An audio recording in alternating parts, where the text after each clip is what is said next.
deuxième erreur que Moïse a commise, c'est ce qu'on appelle la défaite familiale. Vous savez, faites très très attention à ce point que je vais vous dire maintenant. Quand vous lisez la Bible, qu'est-ce qui te semble incorrect dans la construction de cette phrase?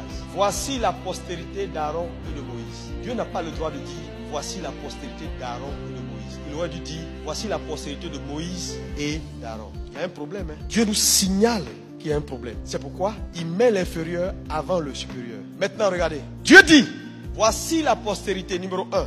Il échange Aaron et Moïse, alors qu'il aurait dit Moïse et Aaron. Maintenant, quand il commence à citer, vous lisez jusqu'à la fin, vous ne verrez pas le nom d'un seul fils de Moïse cité. Il cite que les enfants d'Aaron. C'est trop grave.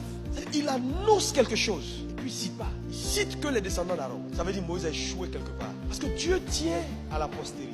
Vous savez, la défaite familiale guette beaucoup d'hommes de Dieu. Quand tu as échoué dans ta capacité de gérer ta maison, tes canons peuvent être effacés. Les gens là, ils pensent que mariage c'est amusement. Tu prends l'enfant des gens, tu viens, pim, pim, voiture, pam, pam, pam. C'est pas ça là, c'est pas ça le mariage. Pam, pam, pam, robe ici, et puis on te tire là.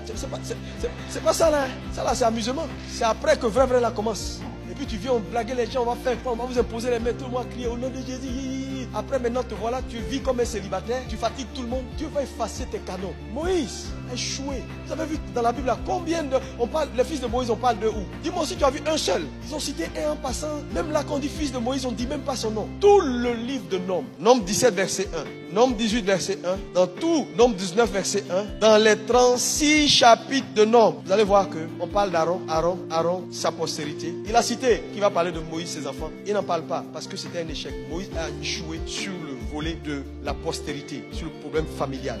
Vous n'avez pas le droit. C'est pourquoi je voulais dire à quelqu'un, si tu n'es pas encore marié, prie bien. Si tu es marié, veille à ce que ça marche. Parce que tu sais, j'étais avec le pasteur Espérance Makandi et puis il m'a dit ceci. Il dit, quand un homme de Dieu rate son foyer, il a raté son ministère. Quel que soit ce qui arrivera, tu as échoué. Je dis, tu as échoué. Les gens pensent que, oui, les hommes vont t'approuver. Les gens vont dire, oui, il a changé de femme et puis après. Et puis la vie continue. Tu vas te remarier. Oui, quel témoignage. Est-ce que tu penses que tu vas pouvoir enseigner même sur le mariage avec honnêteté? Tout ton message sera hypocrite. Ce sera de l'hypocrisie. Tu vas bousiller la destinée d'une génération. Dieu tient à la postérité. Et son problème avec Moïse, Moïse n'a pas pu garantir une postérité. Toutes ces erreurs-là l'ont disqualifié. Frère, le grand Moïse, ce grand qui a divisé la mer Rouge, n'est pas entré dans sa destinée. Ça ne te fait pas réfléchir? Avec toutes les qualifications, il n'y a pas un homme de Dieu qui a eu tout ce que Moïse a eu. Il a vu des choses que peut-être tu ne verras pas jusqu'à ce que Jésus revienne. Mais Dieu l'a disqualifié. Même quand il est mort, Satan est venu discuter son corps. Il a fallu la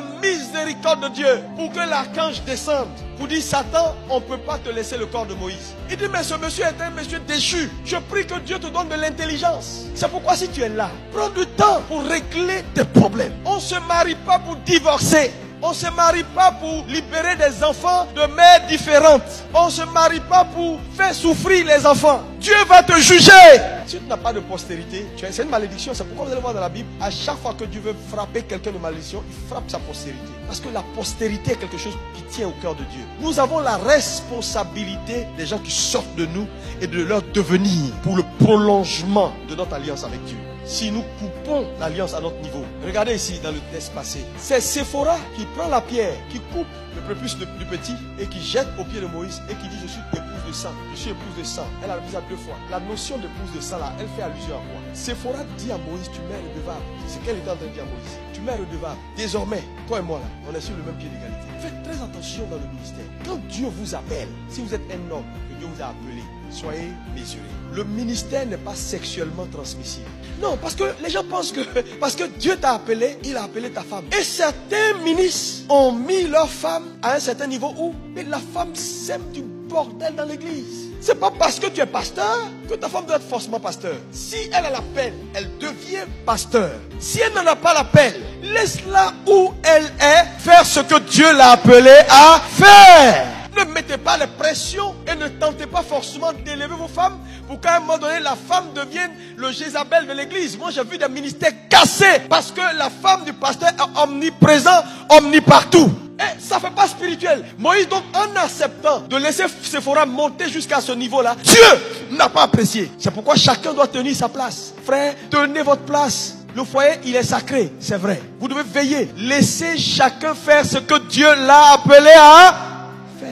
Consolidez vos foyers. Travaillez pour l'unité dans le foyer. Travaillez pour que les enfants aient un cadre pour grandir. Je suis surpris quand je vois aujourd'hui des enfants, des hommes de Dieu, des pasteurs, des anciens, des diacres, qui n'ont pas d'égard pour la postérité. Ils viennent à l'église pendant que les enfants dorment. Tu es achicoté. Non, non, non. Quand tu parles à Papitou, il ne t'écoute pas. Tu es achicoté. Si toi, maman, tu ne peux pas parler à ta fille, tu as échoué. Comment tu l'as élevé? Dieu va te demander des comptes. Tu dis à ta fille, la voix n'est pas bonne. Et puis elle te dit, maman, je ne t'écoute pas. Je vais partir dans la voix. C'est un échec. Un enfant qui n'écoute plus son parent est maudit. Prenez le CD à donner à vos enfants qui n'ont qu'à écouter. S'ils veulent vivre la voix du père et de la mère, quand le père n'est pas là que c'est la mère, Dieu lui donne l'autorité parentale absolue. Non, laissez-les, c'est des enfants.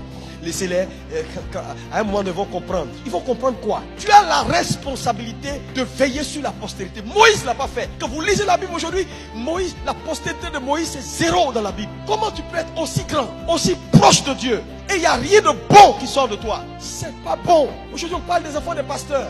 On dit c'est des voleurs, c'est des temps, c'est des quoi? Parce que les gens sont occupés à faire tout sauf à éduquer leurs enfants dans la voie du Seigneur. Frère, c'est une nécessité aujourd'hui. Ils sont à l'église là. Vos enfants sont à la maison, n'est-ce pas? Il y en a les enfants d'hommes sont en train de faire PlayStation. Pendant que tu adores Jéhovah, tes enfants sont en train de jouer à jeux vidéo. Et ils reçoivent des esprits démoniaques. Demain tu as dit oui, je ne contrôle plus ma fille, je ne contrôle plus mon fils. Je n'ai personne. Quand il va à l'église, je suis seul. Personne ne me suit. Comment toi tu peux être chef de famille? Personne ne te suit à l'église. C'est un échec. Tu es entré dans ma maison, tu loues pas mon Dieu, tu sors de ma maison. Parce que l'alliance est territoriale. Tu ne peux pas occuper une portion de ma terre si tu ne considères pas mon alliance. On dit tu es dur. Tu n'es pas dur. Tes enfants doivent connaître la parole de Dieu. Il faut être intransigeant. Tu viens t'asseoir à l'église. Tes enfants ne connaissent pas Dieu. Comment tu peux lever des païens dans ta propre maison? Je veux te dire la vérité. Dieu considère le succès d'un homme dans sa postérité. La bataille de la destinée, c'est la bataille de la survie de la postérité. Si tu es là, va réguler ta maison.